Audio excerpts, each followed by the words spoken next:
of Micah, chapter 7, verse 15. Micah ಪ್ರವಾದನೆ ಗ್ರಂಥ 7:15. ಸಿಕ್ಕದವ್ರು ಆಮೇನ್ ಹೇಳ್ರಿ. ಓದೋಣ, ಎಲ್ಲರೂ ಗಟ್ಟಿಯಾಗಿ ಓದಬೇಕು. ನೀನು ಐಗುಪ್ತ ದೇಶದೊಳಗಿಂದ ಪಾರಾಗಿ ಬಂದ ಕಾಲದಲ್ಲಿ ನಾನು ತೋರಿಸಿದಂತೆ ಅದ್ಭುತಗಳನ್ನು ತೋರಿಸುವೆನು. ಮೀಕಾ ಪ್ರವಾದನೆ ಗ್ರಂಥ 7ನೇ ಅಧ್ಯಾಯದ 8ನೇ ವಚನ. ಸಿಕ್ಕದವ್ರು ಆಮೇಲೆ ಹೇಳ್ರಿ. ನನ್ನ ಶತ್ರುವೇ, ನನ್ನ ವಿಷಯದಲ್ಲಿ ಹಿಗ್ಗಬೇಡ. ನಾನು ಬಿದ್ದಿದ್ದರೂ ಏಳುವೆನು, ಕತ್ತಲಲ್ಲಿ ಕೂತಲಿದ್ದರೂ ಯೆಹೋವನು ನನಗೆ ಬೆಳಕಾಗಿರುವೆನು. ಕೀರ್ತನೆ 78:11. ಆತನ ಕಾರ್ಯಗಳನ್ನು ಆತನು ತಮ್ಮೆದುರಿನಲ್ಲಿ ನಡೆಸಿದ ಅದ್ಭುತಗಳನ್ನು ಮರೆತು ಬಿಟ್ಟರು. ಪರಲೋಕವನ್ನು ಭೂಲೋಕವನ್ನುಂಟು ಮಾಡಿದ ನಮ್ಮ ಸರ್ವಶಕ್ತನಾದ ದೇವರೇ, ನಿತ್ಯನಾದ ತಂದೆ, ವಚನವು ನಿನ್ನದು, ಆಲೋಚನಾ ಕರ್ತನು ನೀನು. ನಿನ್ನ ಜನರಿಗೆ ಬೇಕಾದ ಆಲೋಚನೆಯನ್ನು ನೀನೇ ದಯಪಾಲಿಸು. ಮಹಿಮೆ ನಿನಗೆ ಮಾತ್ರ. ನಿನ್ನ ಶಬ್ದ, ಪರಲೋಕದ ಕುರುಬನ ಶಬ್ದ ಇವರು ಆಲಿಸಲಿ. ಇವರ ಹೃದಯಗಳು ನಿನ್ನಲ್ಲಿ ಏಕಾಗ್ರತರಾಗಿರಲಿ. ಯೇಸುವಿನ ನಾಮದಲ್ಲಿ ಬೇಡ್ತೇನೆ ತಂದೆ, ಆಮೇನ್. ಪಕ್ಕದಲ್ಲಿರೋ ಕೈ ಕೊಟ್ಟು ಮುಖ ನೋಡಿ ಹೇಳ್ರಿ, ಒಂದು ಅದ್ಭುತ ನಿರೀಕ್ಷಿಸ್ಕೊಂಡೇ ಇರ್ರಿ ಅಂತ. ನಾನು ಇವತ್ತು ಪ್ರಸಂಗ ಮಾಡುವುದು ಬೇಡ, ಬಂದು ಇಲ್ಲಿ ಕುಳಿತುಕೊಳ್ಳೋಣ ಅಂದ್ಕೊಂಡೆ. ಆದರೆ ನಿನ್ನೆ ಸಂಜೆ ಪರಿಶುದ್ಧಾತ್ಮನು ನನಗೆ ಆಲೋಚನೆ ಕೊಟ್ಟು ಸಭೆಗೆ ತಿಳಿಸ್ಲಿಕ್ಕೆ ಹೇಳಿದ್ದರಿಂದ ಆ ಜವಾಬ್ದಾರಿಯೊಂದಿಗೆ ನಾನು ಇಲ್ಲಿ ನಿಂತಿದ್ದೇನೆ. ಮೀಕಾ ಪ್ರವಾದನೆ ಗ್ರಂಥ 7ನೇ ಅಧ್ಯಾಯದ 15ನೇ ವಾಕ್ಯ ಹೇಳುತ್ತದೆ, ನೀನು ಐಗುಪ್ತ ದೇಶದೊಳಗಿಂದ ಪಾರಾಗಿ ಬಂದ ಕಾಲದಲ್ಲಿ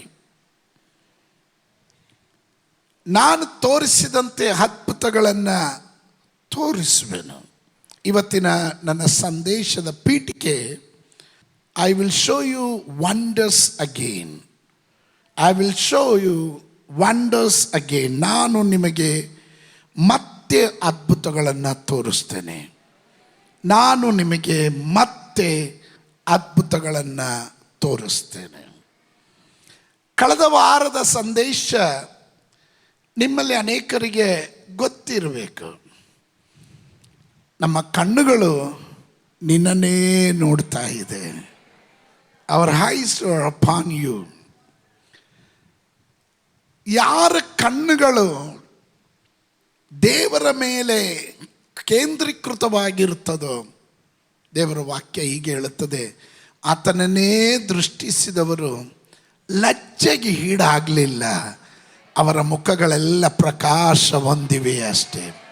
ಕಮಾನ್, ಯಾರಾದರೂ ಶಬ್ದ ತೆಗೆದು ಗಟ್ಟಿಯಾಗಿ ಹೇಳ್ರಿ, ಲಜ್ಜೆಗೆ ಈಡಾಗದಂತೆ ನಮ್ಮ ಮುಖವನ್ನು ಪ್ರಕಾಶಗೊಳಿಸಿದ ದೇವರಿಗೆ ಸ್ತೋತ್ರ ಹೇಳ್ರಿ. Thank you, hallelujah.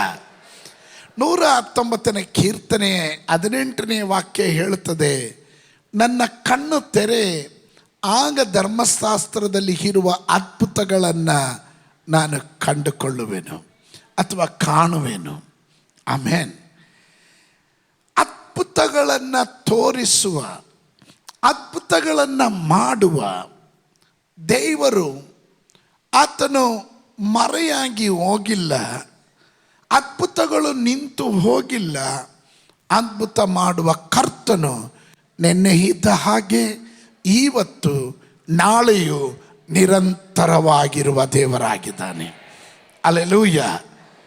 ಇಲ್ಲಿ ಮೀಕಾ ಪ್ರವಾದಿ ತಾನು ಪ್ರವಾದಿಸ್ತಾ ಇದ್ದಾನೆ. ಅದಕ್ಕೆ ಮುಂಚೆ ನಾನು ಒಂದೆರಡು ಕಾರ್ಯಗಳನ್ನು ನಿಮಗೆ ಹೇಳಿದ ನಂತರ ಅದರ ಹಿನ್ನೆಲೆ, ಅದರ ಚರಿತ್ರೆಯ ಕಡೆಗೆ ನಾನು ಬರಲಿಕ್ಕೆ ಬಯಸ್ತೇನೆ. ಓದಿದಂಥ ವಾಕ್ಯ, 3 ವಾಕ್ಯ ನಾನು ಓದಿಸ್ತೆ. ಅದರಲ್ಲಿ ಒಂದು ವಾಕ್ಯ ನಿಮಗೊಂದು ಸ್ವಲ್ಪ ವಿಚಿತ್ರ ಅನಿಸಿರ್ಬೋದು.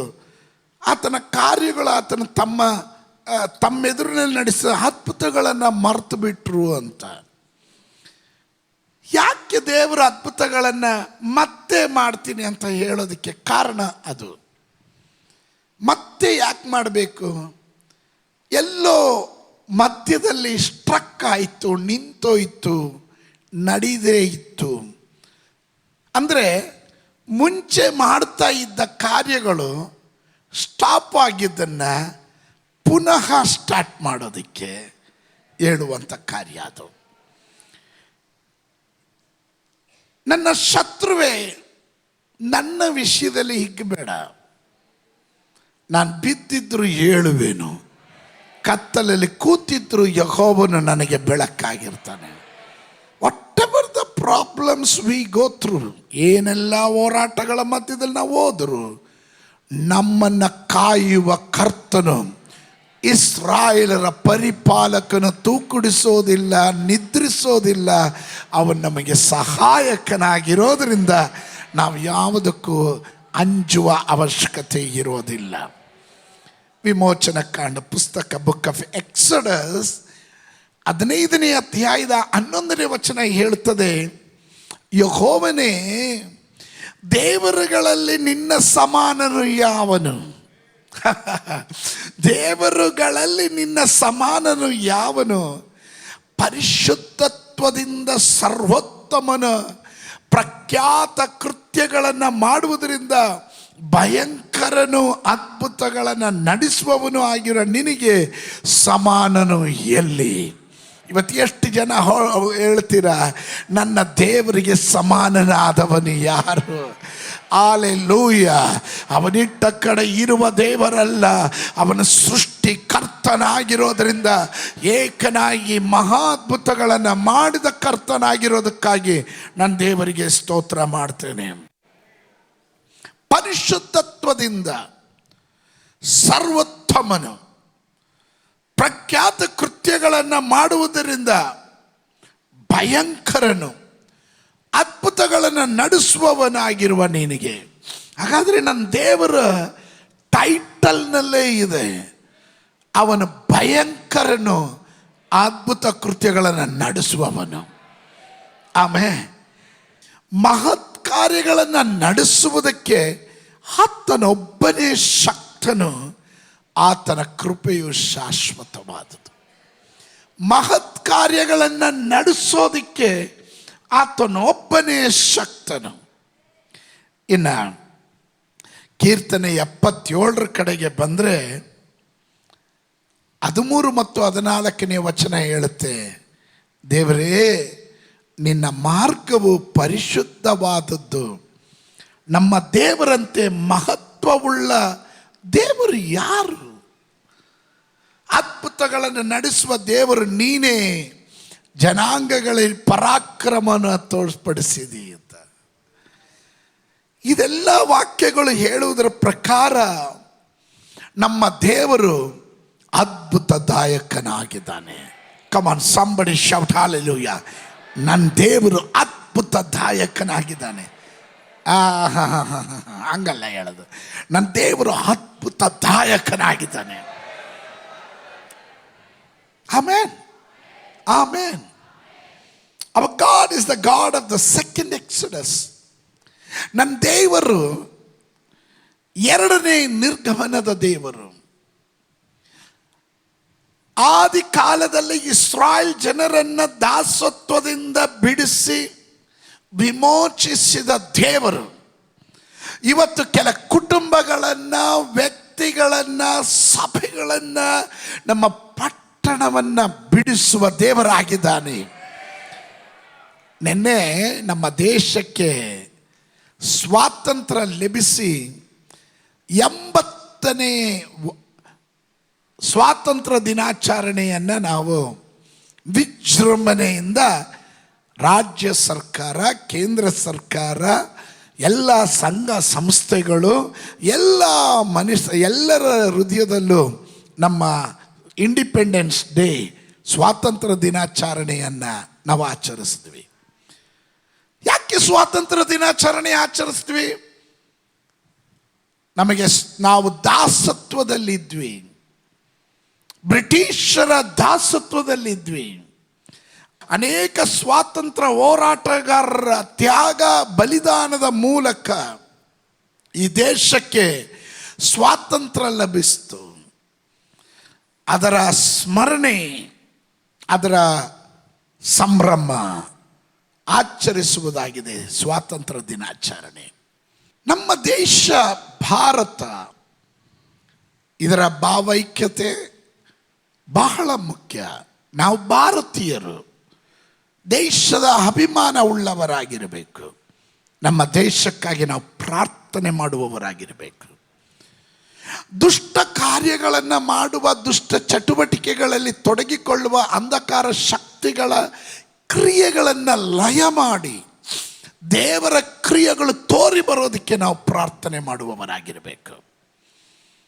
ಸ್ವಾತಂತ್ರ್ಯ ಎಲ್ಲರೂ ಅಪೇಕ್ಷಿಸುವಂಥದ್ದು. ಇಸ್ರಾಯೇಲ್ ಜನರು 400 ವರ್ಷಗಳ ತನಕ ವಾಗ್ದಾನ 400 ಆದರೆ 430 ವರ್ಷ ತಗೊಂಡ್ರು. ಯಾಕಂದರೆ ದೇವರು 390ನೇ ವರ್ಷದಲ್ಲೇ ಅವ್ರನ್ನ ಬಿಡುಗಡೆ ಮಾಡೋದಕ್ಕೆ, ಹೊರಗಡೆ ಕರ್ಕೊಂಬರೋದಕ್ಕೆಲ್ಲ ಪ್ಲ್ಯಾನ್ ಮಾಡಿದ್ರು. ಆದರೆ 40 ವರ್ಷ ಅವರು ಮರುಭೂಮಿಯಲ್ಲಿ ಅಲೆದಾಡಬೇಕಾಯಿತು. ಕಾರಣ ಅವರ ಮೊಂಡುತನ, ಅವರ ಹಠಮಾರಿತನ, ಅವರ ದೇವರಿಂದ ದೂರವಾದ ಕಾರಣ. ಅಲ್ಲಿ ಬಿಡುಗಡೆ ಮಾಡಿ ಕರೆತಂದಂಥ ದೇವರು ಇವತ್ತು ಮತ್ತೆ ಹೇಳ್ತಾ ಇದ್ದಾರೆ, ನಾನು ನನ್ನ ಜನರನ್ನ ಬಿಡಿಸ್ತೀನಿ. ಮತ್ತೆ ಅವ್ರಿಗೋಸ್ಕರ ಐಗುಪ್ತ ದೇಶದಲ್ಲಿ ಅವರನ್ನ ಯಾವ ರೀತಿ ನಾನು ಪಾರು ಮಾಡಿ ಕರ್ಕೊಂಬಂದನೋ ಆ ಕಾಲದಲ್ಲಿ ನಾನು ನಡೆಸಿದಂತೆ ಅದ್ಭುತಗಳನ್ನು, ಅಂದರೆ ಇದು ಅಂತ್ಯ ಕಾಲದಲ್ಲಿ ದೇವರು ಅಲ್ಲಲ್ಲಿಯ ಕೆಲ ಅದ್ಭುತಗಳನ್ನು ನಮ್ಮ ಜೀವನದಲ್ಲಿ ಮಾಡಲಿಕ್ಕೆ ಹೋಗ್ತಾನೆ ಎಂಬ ನಿರೀಕ್ಷೆ ಉಳ್ಳವರು ಮಾತ್ರ ಗಟ್ಟಿಯಾಗಿ ಒಂದು ಆಮೇನ್ ಹೇಳುವಂತರಾಗಿರಿ. ನಿರ್ಗಮನದ ದೇವರು ತಾನೇ ಅದ್ಭುತಗಳ ದೇವರು ಸಹ ಆಗಿದ್ದಾನೆ ಅನ್ನೋದನ್ನು ನೀವು ಮರೆಯಬಾರದು. ಬಿಡುಗಡೆ ಮಾಡಿ ಕರೆತಂದಂಥ ದೇವರು, ವಿಮೋಚನೆ ಮಾಡಿ ಕರೆತಂದಂಥ ದೇವರು, ಇಸ್ರಾಯೇಲ್ ಜನರನ್ನ ಎಕ್ಸಡಸ್ ವಿಮೋಚನೆಯ ಮೂಲಕ ಕರೆತಂದ ದೇವರು ಇವತ್ತು ನನ್ನನ್ನು ನಿಮ್ಮನ್ನು ಕರೆತರುವುದು ಮಾತ್ರವಲ್ಲ, ಅವನು ನನಗೋಸ್ಕರ ನಿಮಗೋಸ್ಕರ ಅದ್ಭುತ ಮಾಡುವ ದೇವರಾಗಿದ್ದಾನೆ. The God of the Exodus is still the God of wonders. ಅವನು ಅದ್ಭುತ ಮಾಡುವ ದೇವರಾಗಿದ್ದಾನೆ. ಅದು ನಂಬುವವರು ಮಾತ್ರ ಆಮೇನ್ ಹೇಳುವಂತರಾಗಿರಿ. ದೇವರು ನಮ್ಮ ಜೀವನದಲ್ಲಿ ಮಾಡುವ, ಪುನಃ ಮಾಡುವ ಕಾರ್ಯಗಳು ನೀವು ಹಳೆ ಕಾರ್ಯಗಳನ್ನು ನೆನಪಿಸಿಕೊಳ್ಳುವುದಕ್ಕಿಂತ ದೊಡ್ಡದಾಗಿರುತ್ತದೆ. ನಿಮಗೆ ಅರ್ಥ ಆಗಲಿಲ್ಲ. ಹಿಂದೆ ಮಾಡಿದ ಅದ್ಭುತಗಳಿಗಿಂತ, ಕಳೆದ ಕಾಲಗಳಲ್ಲಿ ದೇವರು ಮಾಡಿದ ಅದ್ಭುತಗಳಿಗಿಂತ ಮಹತ್ತಾದ ಕಾರ್ಯಗಳನ್ನು ನಿಮ್ಮ ಕಣ್ಣು ಕಾಣತಕ್ಕಂತೆ ದೇವರು ಮಾಡ್ತಾನೆ ಎಂದು ನಂಬುವವರು ಮಾತ್ರ ಗಟ್ಟಿಯಾಗೊಂದು ಆಮೇನ್ ಹೇಳ್ರಿ. When God does it again, it will be a greater than what you remember.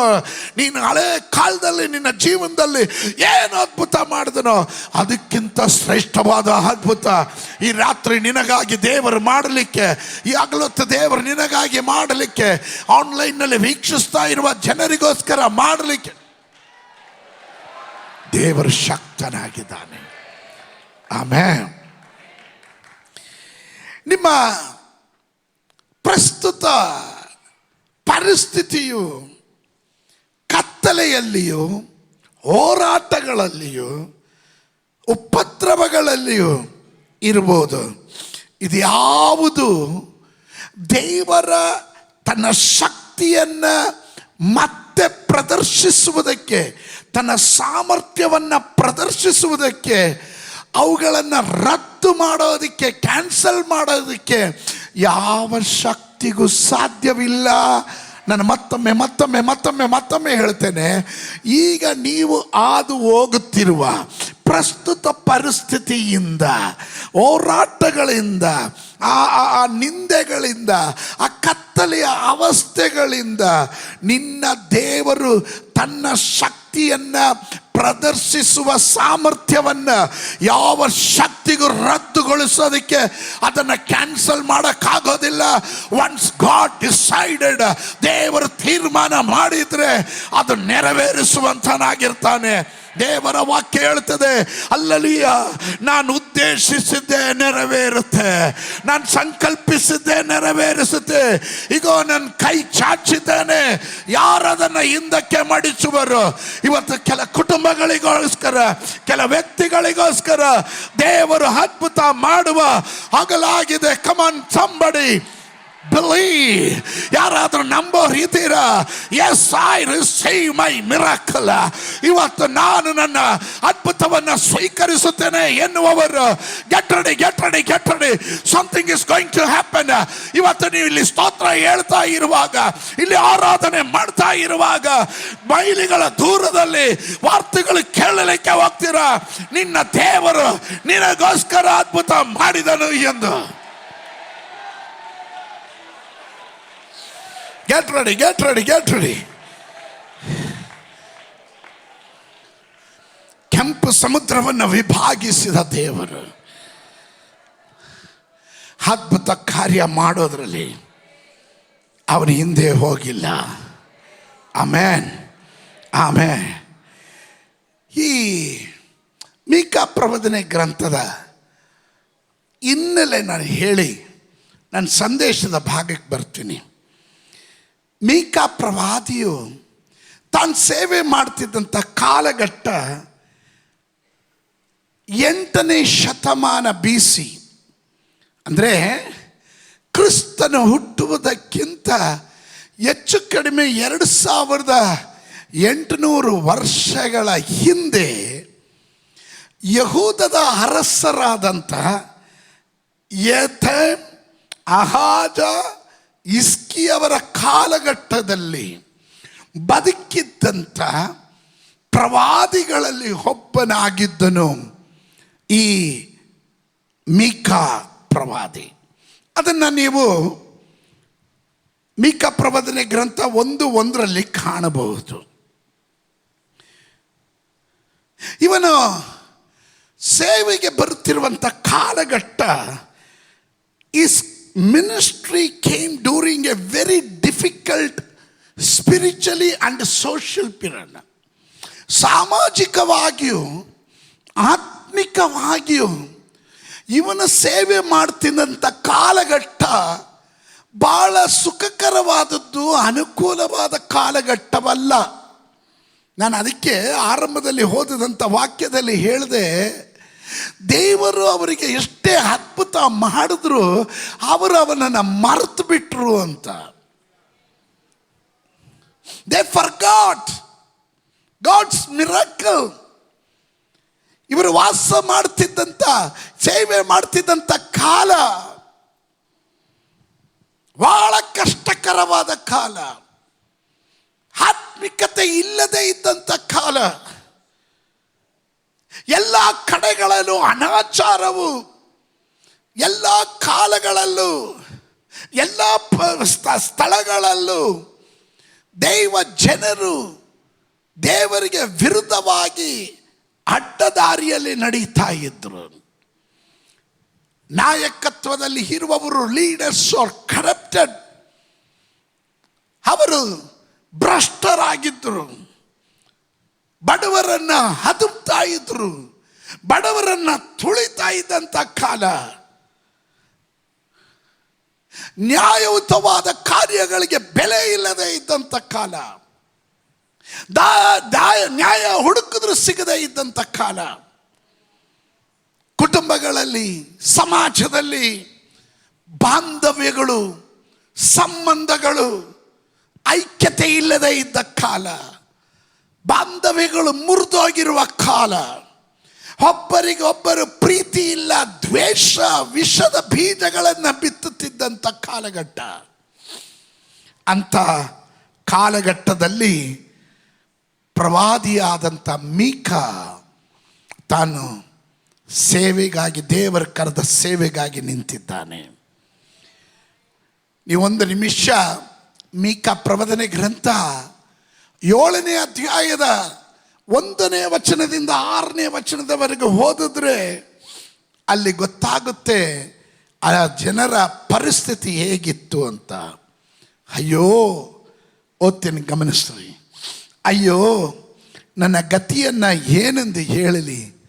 ಮಾಗಿದ ಹಣ್ಣನ್ನು ಕೊಯ್ದು ದ್ರಾಕ್ಷಿಯ ಹಕ್ಕಳನ್ನು ಹಾಯ್ದು ತೋಟದ ಸ್ಥಿತಿಗೆ ಬಂದಿದ್ದೇನೆ. ತಿನ್ನುವುದಕ್ಕೆ ಗೊಂಚಲೇ ಇಲ್ಲ. ನನಗೆ ಪ್ರಿಯವಾದ ಮೊದಲು ಮಾಗಿದ ಅಂಜೂರದ ಹಣ್ಣು ಸಿಕ್ಕದು. ಸದ್ಭಕ್ತರು ದೇಶದೊಳಗಿಂದ ನಾಶವಾಗಿದ್ದಾರೆ. This is the situation. ಸದ್ಭಕ್ತರು ದೇಶದೊಳಗಿಂದ ನಾಶವಾಗಿದ್ದಾರೆ. ಜನರಲ್ಲಿ ಸತ್ಯವಂತರೇ ಇಲ್ಲ. ಸರ್ವರು ರಕ್ತ ಸುರಿಸ್ಬೇಕಂತ ಹೊಂಚಾಕ್ತಾರೆ. ಒಬ್ಬರನ್ನೊಬ್ಬರು ಬಲೆಯೊಡ್ಡಿ ಬೇಟೆಯಾಡ್ತಾರೆ. ಕೆಟ್ಟ ಕೆಲಸಕ್ಕೆ 2 ಕೈಗಳನ್ನು ಹಾಕಿ ಚೆನ್ನಾಗಿ ಮಾಡ್ತಾರೆ. ಪ್ರಭು ಧನವನ್ನು ಕೇಳ್ತಾನೆ, ನ್ಯಾಯಾಧಿಪತಿಯು ಲಂಚಕ್ಕೆ ಕೈ ಒಡ್ತಾನೆ, ದೊಡ್ಡ ಮನುಷ್ಯನು ತನ್ನ ದುರಾಶೆಯನ್ನು ತಿಳಿಸ್ತಾನೆ. ಹೀಗೆ ಕುಯುಕ್ತಿಗಳನ್ನು ಎಣೀತಾರೆ. ಅವರಲ್ಲಿ ಉತ್ತಮನು ಮುಳ್ಳು ಕಂಪೆ, ಸತ್ಯವಂತನು ಕೂಡ ಮುಳ್ಳು ಬೇಲಿಗಿಂತ ಕಡೆ. ನಿನ್ನ ಕಾವಲುಗಾರರು ಮುಂತಿಳಿಸಿದ ದಿನ, ನಿನ್ನ ದಂಡನೆಯ ದಿನ ಬಂದಿದೆ. ಈಗ ನಿನ್ನ ಜನರಿಗೆ ಭ್ರಾಂತಿ ಹಿಡಿಯುವುದು.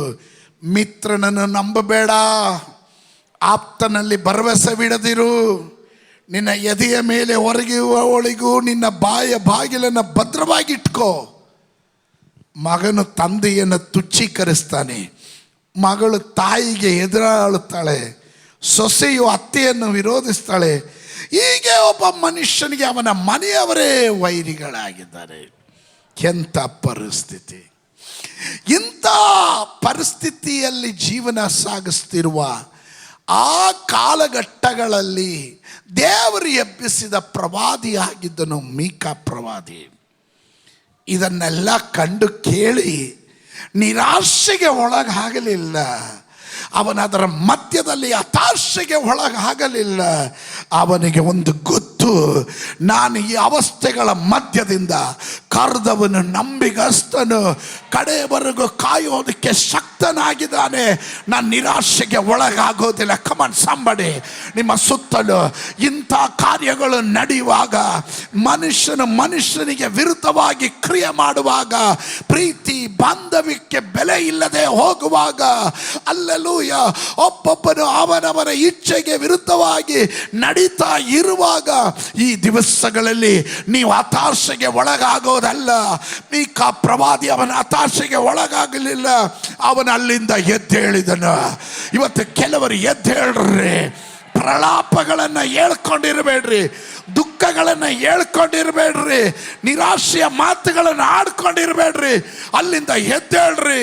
ಪ್ರಲಾಪಗಳಿಂದ ನಿಮ್ಮ ಜೀವಿತವನ್ನು ನಂಬಿಕೆಯ ಕಡೆಗೆ ಟರ್ನ್ ಮಾಡ್ರಿ. ಕಮಾನ್ ಸಂಬಡಿ, ಹಲ್ಲೆಲೂಯ. ಹೋರಾಟ ಇದೆ, ನಿಂದೆ ಇದೆ, ಅಪಮಾನ ಇದೆ, ಸ್ವಾತಂತ್ರ್ಯ ನಷ್ಟವಾಗಿದೆ, ಆರಾಧನೆಗೆ ಸಮಯ ಇಲ್ಲ, ದೇವ ಭಯ ಇಲ್ಲ, ಭಕ್ತಿ ಕಡಿಮೆ ಆಗಿದೆ, ಸದ್ಭಕ್ತರು ಕಾಣೆಯಾಗಿದ್ದಾರೆ. ಇವುಗಳ ಮಧ್ಯದಲ್ಲಿ ನಾನು ನಿರಾಶೆಗೆ ಒಳಗಾಗೋದಿಲ್ಲ. ದೇವರು ನನ್ನನ್ನು ಕರೆದಿದ್ದಾನೆ, ದೇವರು ನನ್ನನ್ನು ಅಭಿಷೇಕ ಮಾಡಿದ್ದಾನೆ ಎಂದು ನಂಬುವವರು ಯಾರಾದರೂ ಇದರ ಒಳಗಡೆ ಇದ್ರೆ ಅವರು ಮಾತ್ರ ಹೇಳ್ರಿ, ನಾನು ಪ್ರಲಾಪದಲ್ಲಿ ನನ್ನ ದಿನಗಳನ್ನು ಕಳೆಯೋದಿಲ್ಲ.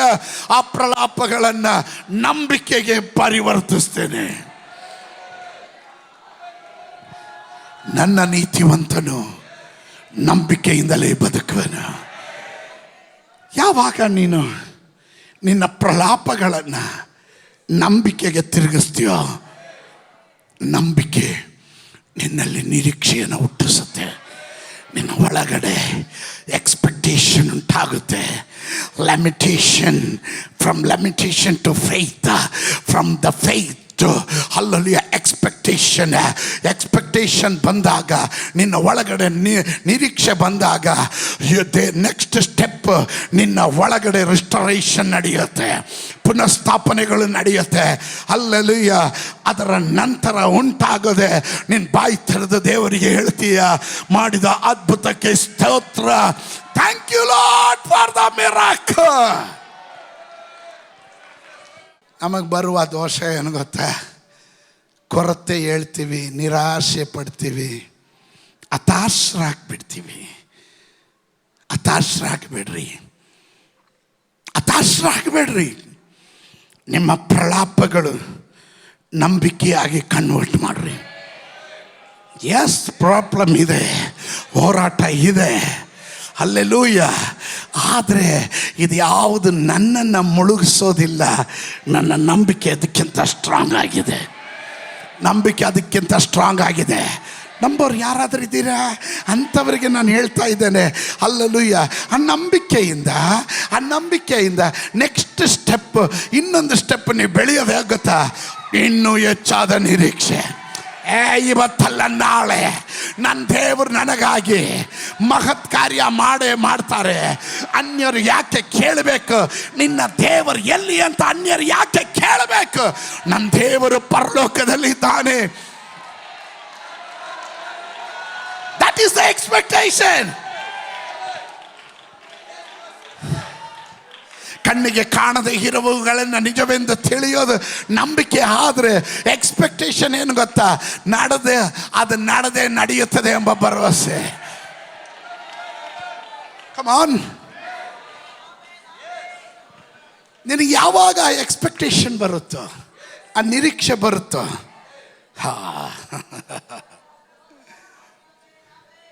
ಆ ಎಕ್ಸ್ಪೆಕ್ಟೇಷನ್ ನಿನ್ನನ್ನು ನೆಕ್ಸ್ಟ್ ಲೆವೆಲ್ಗೆ ಪುಷ್ ಮಾಡುವಂಥದ್ದಾಗಿದೆ. ಹಲ್ಲೆಲೂಯ. ಅದೇನು ಗೊತ್ತಾ? ರೆಸ್ಟೋರೇಷನ್, ಪುನಃಸ್ಥಾಪನೆ. ಏನೇನು ಇಲ್ಲ ಅಂತ ಹೇಳಿದ್ರೆ ಅಲ್ಲೆಲ್ಲ ಇದೆ. ಇಲ್ಲದೆ ಇರೋದನ್ನು ಇರುವ ಹಾಗೆ ಬರ ಮಾಡೋದಕ್ಕೆ, ಇಲ್ಲದೆ ಇರೋದನ್ನು ಇರುವ ಹಾಗೆ ಬರ ಮಾಡೋದಕ್ಕೆ ನನ್ನ ದೇವರಿಗೆ ಸಾಧ್ಯತೆ ಇದೆ.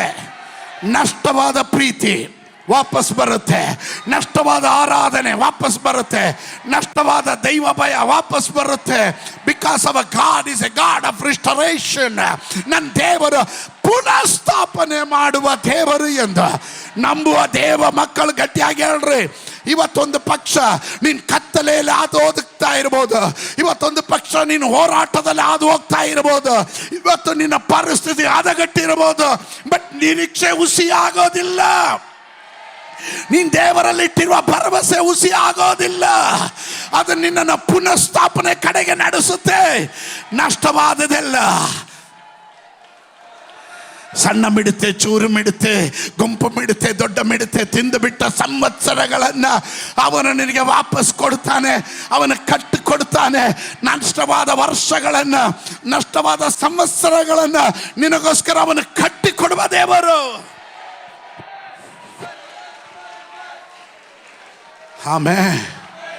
ಆಮೇನ್. Get ready. ಈ ನಷ್ಟವಾದದನ್ನು ದೇವರು ಪುನಃಸ್ಥಾಪನೆ ಮಾಡಿದಾಗ ನೆಕ್ಸ್ಟ್ ಲೆವೆಲ್ ನೀನು ಸ್ತೋತ್ರ ಹೇಳ್ತೀಯ. ನೆಕ್ಸ್ಟ್ ಲೆವೆಲ್ ನೀನು ಸ್ತೋತ್ರ ಹೇಳ್ತೀಯ. ಆ ಸ್ತೋತ್ರ ಏನು ಗೊತ್ತಾ? Thank you Lord for that miracle. Thank you Lord for that miracle. Thank you for that wonderful ಅಲ್ಲಲ್ಲಿ ಮಾರ್ವೆಲಸ್ ಡೆಲಿವರೆನ್ಸ್. ಆ ದೊಡ್ಡ ಬಿಡುಗಡೆಗಾಗಿ, ಆ ಮಹತ್ ಕಾರ್ಯಕ್ಕೆ. ಕಮಾನ್, ಯಾರಾದರೂ ಇದರ ಒಳಗಡೆ ಅಡ್ವಾನ್ಸ್ ಆಗಿ ಸ್ತೋತ್ರ ಹೇಳೋರು ಇದ್ರೆ ಗಟ್ಟಿಯಾಗಿ.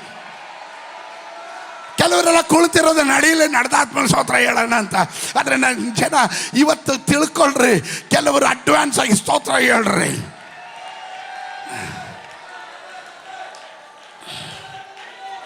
ನೋಡ್ರಿ,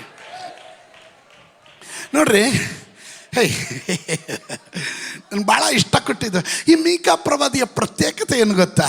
ಇವನ ಸುತ್ತಲೂ ಕತ್ತಲೆ ಆವರಿಸಿದೆ, ಸುತ್ತಲೂ ವಾತಾವರಣ ಹದಗೆಟ್ಟೋಗಿದೆ, ಯಾರಿಗೂ ದೈವ ಭಯ ಇಲ್ಲ, ಸದ್ಭಕ್ತರೇ ಇಲ್ಲ. ಎಲ್ಲ ಕರಪ್ಟೆಡ್ ಆಗಿದ್ದಾರೆ. ಸ್ತೋತ್ರ. ಅನಾಚಾರ ತಾಂಡವಾಡ್ತಾ ಇದೆ, ಲಂಚ ತಾಂಡ ಆಡ್ತಾ ಇದೆ. ಇವತ್ತು ನೀವು ಆಗಿರುವ ಪರಿಸ್ಥಿತಿಯು ಅದೇ ಥರ ಆಗಿದೆ. ಬೇಸತ್ತೋಗ್ಬಿಡ್ತೀವಿ ಅಲ್ಲ, ಅಯ್ಯೋ ನಿಯತ್ತಿಂದ ಬದುಕಕ್ಕೆ ಆಗೋದಿಲ್ಲ, ನೀತಿಯಿಂದ ಬದುಕಕ್ಕೆ ಕಮಾನ್. ಅದರ ಮಧ್ಯದಲ್ಲಿ ಪ್ರವಾದಿಯಾದ ದೇವರು, ಪ್ರವಾದಿಯಾದ ಮೀಕ ಹೇಳ್ತಾನೆ, ಇದೆಲ್ಲ ನನ್ನ ಸುತ್ತ ಆವರಿಸ್ಕೊಂಡಿದ್ರು ನನ್ನ ಕಣ್ಣು ನನ್ನ ದೇವರನ್ನ ನೋಡುತ್ತೆ. ಹಲ್ಲೆಲೂಯಾ.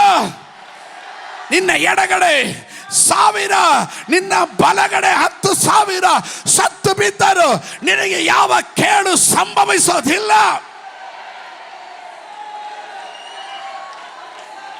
ನೀನ್ ಕೂಗಿ ಹೇಳ್ತೀಯ, ಯಾರು ಹೆಂಗ್ ಬೇಕಾದ್ರೂ ಹೋಗ್ಲಿ, ಯಾರು ಎಲ್ಲಿಗೆ ಬೇಕಾದ್ರೂ ಹೋಗ್ಲಿ, ಯಾಕೆ ಬೇಕಾದ್ರೆ ನಡ್ಕೊಳ್ಳಿ, ನಾನು ನನ್ನ ಕುಟುಂಬ ಯೆಹೋವನನ್ನೇ ಸೇವಿಸ್ತೇವೆ.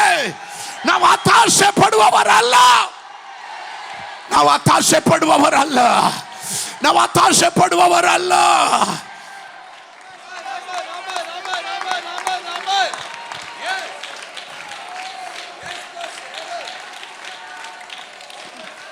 ಕೆಲವರಿಗೆ ವಾತಾವರಣ ನೋಡಿದ್ರೆ ಸಾಕು, ಕೆಲವರಿಗೆ ಪರಿಸ್ಥಿತಿ ನೋಡಿದ್ರೆ ಸಾಕು, ವಿಶ್ವಾಸ ಜೀವನದಲ್ಲಿ ಕುಸಿದೋಗ್ಬಿಡ್ತಾರೆ. ಅವರು ಅಯ್ಯೋ ಇನ್ನು ಯಾಕೆ ನಾನು ಎಲ್ಲ ಯಾರು ಸರಿ ಇಲ್ಲ, ಕಮಾನ್, ಯಾರು ಸರಿ ಇಲ್ಲದೆ ಇರುವಾಗ ನೀನು ಸರಿಯಾಗಿರು. ಯಾರು ಸರಿ ಇಲ್ಲದೆ ಇರುವಾಗ ನೀನು ಸರಿಯಾಗಿರು. ಮೀಕ ಪ್ರವಾದಿ ವಾಸ ಮಾಡ್ತಿರುವ ಕಾಲಘಟ್ಟ, ಅವನ್ನ ಜೀವಿಸ್ತಿರುವಂಥ ಕಾಲಘಟ್ಟ ಯಾರೂ ಸರಿ ಇಲ್ಲ. ರಾಜನೂ ಸರಿ ಇಲ್ಲ, ಲೀಡರ್ಸು ಸರಿ ಇಲ್ಲ, ಪರಿಸ್ಥಿತಿನೇ ಸರಿ ಇಲ್ಲ, ಎಲ್ಲ ಹದಗೆಟ್ಟೋಗಿದೆ. ಹಾಗನ್ಬಿಟ್ಟು ಅವನ ಹತಾಶೆಗೆ ಒಳಗಾಗಲಿಲ್ಲ. ಪಕ್ಕದಲ್ಲಿ ಇರೋ ಕೈ ಕೊಟ್ಟಲ್ರಿ, ಎಲ್ಲ ಹದಗೆಟ್ಟೋದ್ರು ಹತಾಶೆಗೆ ಒಳಗಾಗಬೇಡ. ಎಲ್ಲ ಹದಗೆಟ್ಟಿದ್ರು ಹತಾಶೆಗೆ ಒಳಗಾಗಬೇಡ. ಹೇಳ್ರಿ ಕೆಲವರು ಕೈ ಕಟ್ಕೊ ಕೂತಿದ್ದೀರಾ. ಎಲ್ಲ ಹತಾಶೆ, ಎಲ್ಲ ಹದಗೆಟ್ಟೋಗ್ಲಿ, ಎಲ್ಲ ತಲೆ ಕೆಳಗಡೆ ಆಗಿರಲಿ, ಎಲ್ಲ ವಿರೋಧವಾಗಲಿ, ಎಲ್ಲ ದೂರ ಆಗಲಿ, ಆದರೂ ನಾನು ಹತಾಶೆಗೆ ಒಳಗಾಗೋದಿಲ್ಲ.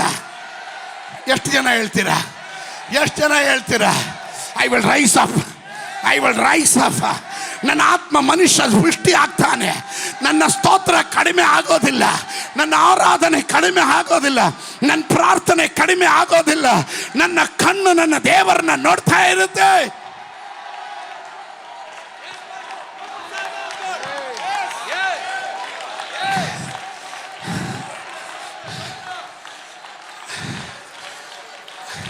ಮನೆಯಿಂದ ಬರುವಾಗ ನನ್ನನ್ನೇ ನಾನು ಹೇಳ್ಕೊಂಬಂದೆ, ಇವತ್ತು ಪ್ರೀಚಿಂಗ್ ಅಲ್ಲ, ಓನ್ಲಿ ಟೀಚಿಂಗ್. ಒಂದು ಕಡೆ ನಿಂತ್ಕೊಂಡು ಶಾಂತವಾಗಿ, ಚರಿತ್ರೆಯಲ್ಲೇ ನಡೆಯೋದಿಲ್ಲ ಬಿಡ್ರಿ. ಆತ್ಮನು ಬಂದರೆ ನಮ್ಮ ನಿಯಂತ್ರಣದಲ್ಲ. Hallelujah, hallelujah. Get ready, something is going to happen. ಅನ್ಯರ ಕಣ್ಣುಗಳಿಂದಲ್ಲ, ನಿನ್ನ ಕಣ್ಣುಗಳಿಂದಲೇ ನಿನ್ನ ಅದ್ಭುತ ನೀನು ಕಾಣ್ತೀಯ, ನಿನ್ನ ಬಿಡುಗಡೆ ನೀನು ಕಾಣ್ತೀಯ. Come on somebody. ನನಗಿಷ್ಟ ಆಗಿದೆ ಏನು ಗೊತ್ತಾ, ಇಂಥ ಪರಿಸ್ಥಿತಿಯಲ್ಲಿ ಭಕ್ತರು ಮಾಡೋ ಕೆಲಸ ಏನು ಗೊತ್ತಾ?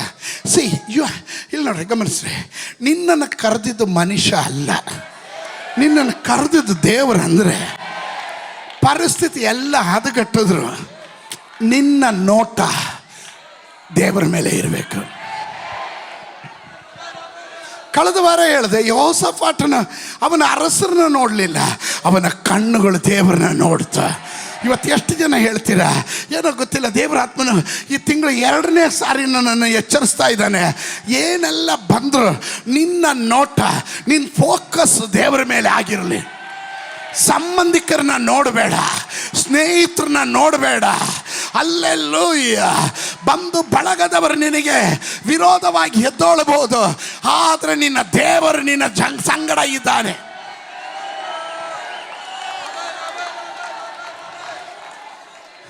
ಪಾಸ್ಟ್ರೆ, 7ನೇ ಅಧ್ಯಾಯದ 7 ಮತ್ತು 9ನೇ ವಾಕ್ಯ, ಮೀಕ, book of Micah chapter 7 verse 7 to 9.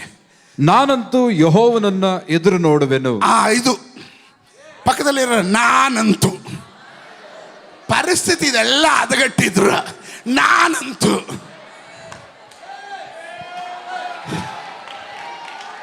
ನಮ್ಮಲ್ಲಿ ಬರೋ ಪ್ರಾಬ್ಲಮ್ ಏನು ಗೊತ್ತಾ, ನಮ್ಮಲ್ಲಿ ಬರೋ ಪ್ರಾಬ್ಲಮ್ ಏನು ಗೊತ್ತಾ, ಒಬ್ಬನ ಬಿದ್ದರೆ ಅವನ ಜೊತೆಗೆ ಒಂದು 10 ಜನ ಬೀಳಿಸೋದಕ್ಕೆ ಪ್ರಯತ್ನ ಮಾಡ್ತಾನೆ. ಅವನು ಆಗಲೇ ಬಿದ್ದಿರ್ತಾನೆ, ಅವನು ಇನ್ನೊಂದು 10 ಜನಕ್ಕೆ ಕೇಳ್ತಾನೆ, ಬ್ರದರ್ ಅವ್ರು ಸರಿನಾ, ಇವ್ರು ಸರಿನಾ, ಅದು ಸರಿನಾ, ಅವ್ರು ಮಾಡಿದ್ದು ಹಿಂಗೆ ನಡ್ಕೊಂಡು ಸರಿನಾ? ಕೇಳಿದವನು ಹಾಂ ಹೌದಲ್ವಾ ಸರಿನಾ, ಇನ್ನೊಬ್ಬ ಇವನು ಬಿಡಲ್ಲ, 10 ಜನ ಕೇಳುತ್ತಾನೆ. ಸುತ್ತಲೂ ಪರಿಸ್ಥಿತಿ ನೋಡ್ರಿ. ಈಗ ಜಸ್ಟ್ ಇಮ್ಯಾಜ್, ಎಲ್ಲ ಹದಗೆಟ್ಟೋಗಿದೆ. ರಾಜ ಸರಿ ಇಲ್ಲ, ಪ್ರಜೆಗಳು ಸರಿ ಇಲ್ಲ, ಸದ್ಭಕ್ತರು ಇಲ್ಲ, ಪರಿಸ್ಥಿತಿ ಹದಗೆಟ್ಟೋಗಿದೆ. ವಂಚನೆ, ಮೋಸ, ಲಂಚ. ಸ್ವಲ್ಪ ನಮ್ಮನ್ನೇ ನಾವು ಪರೀಕ್ಷೆ ಮಾಡಿರಿ. ನಾವು ಜೀವಿಸ್ತಿರುವ ಸಮಾಜ ಹಂಗೆ ಇದೆ. ಅದರ ಮಧ್ಯದಲ್ಲಿ ದೇವರು ನಿನ್ನನ್ನು ಕರೆದಿದ್ದಾನೆ.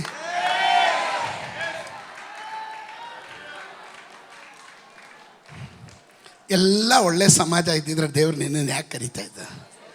ಎಲ್ಲರೂ ಒಳ್ಳೆಯವರೇ ಇದ್ದಿದ್ರೆ ಯೇಸು ಸ್ವಾಮಿ ಯಾಕೆ ಬರಬೇಕಾಗಿತ್ತು?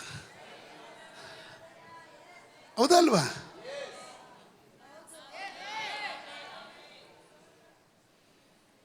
ಅದರ ಮಧ್ಯದಲ್ಲಿ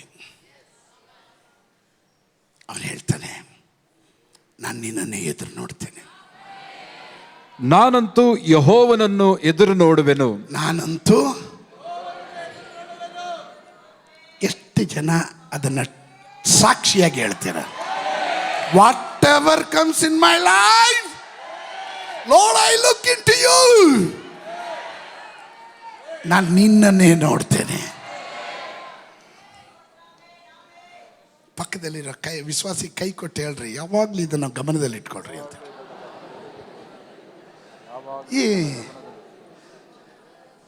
ಈ ವಾಕ್ಯ ಇಲ್ದಿರ ಇರೋರು ಬಿದ್ದು ಅಲ್ಲಾಡೋದು, ದಿಢೀರಂತ ಕುಸ್ತೋಗ್ಬಿಡ್ತವೆ.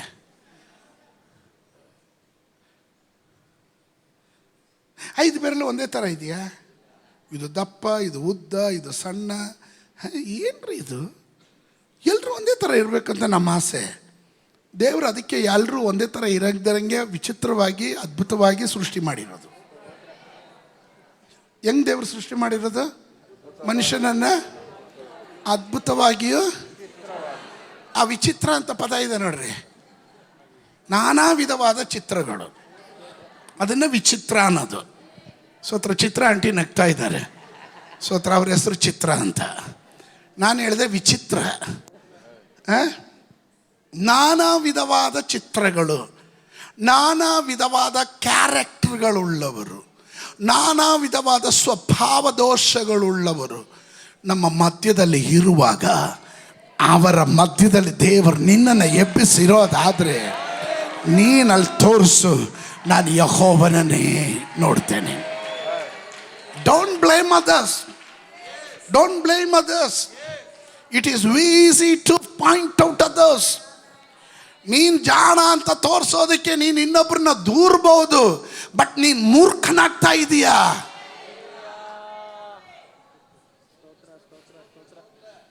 ಏಳನೇ ವಾಕ್ಯ, ನನ್ನ ರಕ್ಷಕನಾದ ದೇವರನ್ನು ಕಾದುಕೊಳ್ಳುವೆನು. ನನ್ನ ದೇವರು ನನ್ನ ಕಡೆಗೆ ಕಿವಿಗೊಡುವನು. ನನ್ನ ಶತ್ರುವೇ, ನನ್ನ ವಿಷಯದಲ್ಲಿ ಇಗ್ಗಬೇಡ. ನಾನು ಬಿದ್ದಿದ್ದರೂ ಏಳುವೆನು, ಕತ್ತಲಲ್ಲಿ ಕೂತಿದ್ದರೂ ಯೆಹೋವನು ನನಗೆ ಬೆಳಕಾಗಿರುವನು. ನಾನು ಯೆಹೋವನಿಗೆ ಪಾಪ ಮಾಡಿದ್ದರಿಂದ ಆತನ ರೋಷವನ್ನ ತಾಳಿಕೊಂಡಿರುವೆನು. ಕಾಲಾನುಕಾಲಕ್ಕೆ ಆತನು ತನ್ನ ವ್ಯಾಜ್ಯವನ್ನ ನಿರ್ವಹಿಸಿ ನನಗೆ ನ್ಯಾಯವನ್ನ ತೀರಿಸುವನು. ನನ್ನನ್ನು ಬೆಳಕಿಗೆ ತರುವನು. ಆತನ ರಕ್ಷಣಾ ಧರ್ಮವನ್ನ ನೋಡುವೆನು. ಆತನ ರಕ್ಷಣಾ ಧರ್ಮವನ್ನ ನಾನು ನೋಡುವೆನು. Hallelujah, hallelujah. ಪರಿಸ್ಥಿತಿ ಏನಾದರೂ ಇರಲಿ, ಈ ಟೈಮಲ್ಲಿ ಸೈತಾನನು ನಮ್ಮನ್ನು ಅಟ್ಯಾಕ್ ಮಾಡ್ತಾನೆ, ದುಷ್ಟನು ನಮ್ಮನ್ನು ಅಟ್ಯಾಕ್ ಮಾಡ್ತಾನೆ. ಅದಕ್ಕೆ 8ನೇ ವಾಕ್ಯ ಹೇಳಿದ್ದು ಅದನ್ನು, ನನ್ನ ಶತ್ರುವೇ, ನೀ ನನ್ನ ವಿಷಯದಲ್ಲಿ ಈಗ ಬೇಡ. ಗಟ್ಟಿಯಾಗಿ ಯಾರಾದರೂ ಹೇಳ್ರಿ, ಸೈತಾನನೇ ನನ್ನ ವಿಷಯದಲ್ಲಿ ಜಾಸ್ತಿ ಹಿಗ್ಗಕ್ಕೆ ಹೋಗ್ಬೇಡ. ಜಾಸ್ತಿ ಮೇರಿಯಕ್ಕೆ ಹೋಗಬೇಡ. ಸೈತಾನಿಗೆ ಹಂಗೆ ಹಾಕಬೇಕು, ಅಲ್ಲು ಮುರಿಯಬೇಕು, ನೀನು ಅಳಬೇಕು, ನಾನು ನಗಬೇಕು. ಮಕ್ಕಳು ಆಡ್ತಾರೆ ನೋಡಿದ್ದೀರ? ಸೈತಾನು ಹಂಗೆ ಆಗ್ಲಿ ಅಂತ. ಆ ಟೈಮಲ್ಲಿ ನೀನು ಹೇಳ್ಬೇಕು, ಏ ಶತ್ರುವೆ ಜಾಸ್ತಿ ಈಗ ಹೋಗಬೇಡ. ನೋಡ್ರಿ, ಈಗ ಈ ಶತ್ರುಗಳು ಅಂದರೆ ನಿಮಗೆ ಕೇಡು ಬಯಸುವವರು, ನಿಮಗೆ ದೋಷ ಉಂಟಾಗಬೇಕಂತ ಕಾಯ್ತಾ ಇರೋರು, ಹೌದಲ್ಲ? ಅವ್ರಿಗೆ ಏನಾದರೂ ನೋಡ್ರಿ, ಆ ಸಮಯದಲ್ಲಿ ಏನಾದರೂ ಆಗ್ಬಿಟ್ರೆ ಅದನ್ನೇ ಹಿಡ್ಕೊಂಡು ಜೊಲ್ ಖುಷಿ ಆಗ್ಬಿಡ್ತಾರೆ. ಸೋತ್ರ ಪಾಸ್ಟ್ರೆಲ್ಲ ಬಿದ್ದರಂತೆ, ಜಿಂಚಕ ಅಲ್ಲ, ನೀವೆಲ್ಲ ನೀವು, ಅಯ್ಯೋ ನೀವು ನನ್ನ ಆಪ್ತರು, ಶತ್ರುಗಳು. ಆದರೆ ನಾನು ಡಿಕ್ಲೇರ್ ಮಾಡ್ತೇನೆ, ಏ ಶತ್ರುಗಳೇ, ನೀವು ನನ್ನನ್ನು ಕುರಿತು ಹಿಗ್ಗಬೇಡ್ರಿ, ನನ್ನ ವಿಷಯದಲ್ಲಿ ನೀನು ಹಿಗ್ಬೇಡ. ನಾನು ಬಿದ್ದರೂ ಹೇಳ್ತೇನೆ, ನೀತಿವಂತನು 7 ಸಾರಿ ಬಿದ್ದರೂ ಅವನು ಪುನಃ ಎದ್ದು ಬರ್ತಾನೆ. ಕಮಾನ್, ಯಾರಾದ್ರೂ ಬಿದ್ದವರಿದ್ರೆ ಶತ್ರುವಿಗೆ ಒಂದು ನೋಟಿಸ್ ಕಳಿಸ್ರಿ, ಶತ್ರುವಿಗೆ ಒಂದು ಆಲೋಚನೆ ಹೇಳ್ರಿ, ಏ ಶತ್ರುವೇ, ನನ್ನ ವಿಷಯದಲ್ಲಿ ನೀನು ಹಿಗ್ಬೇಡ.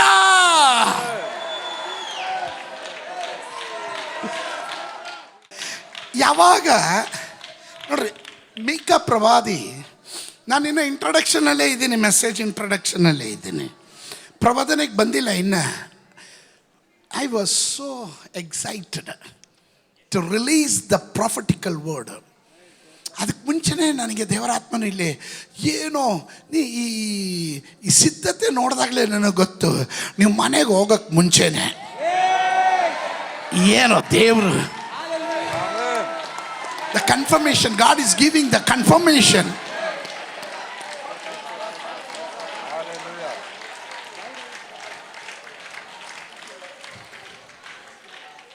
See, ಪರಿಸ್ಥಿತಿ ಹದಗೆಟ್ಟಾಗ ನಿನ್ನ ಬಾಯಿಂದ ನೀನು ಹೇಳೋ ಪ್ರತಿಯೊಂದು ನಂಬಿಕೆಯ ಮಾತುಗಳಿದೆಯಲ್ಲ, ಅದು ಶತ್ರುವಿಗೆ ಧಕ್ಕೆ ಉಂಟು ಮಾಡೋದಲ್ಲ ಮಾತ್ರ ಅಲ್ಲ, ನಿನ್ನ ದೇವರು ನಿನ್ನನ್ನು ಸನ್ಮಾನಿಸೋದಕ್ಕೂ ನಿನಗಾಗಿ ಅದ್ಭುತ ಮಾಡೋದಕ್ಕೂ ಅದೊಂದು ಮುಖಾಂತರ.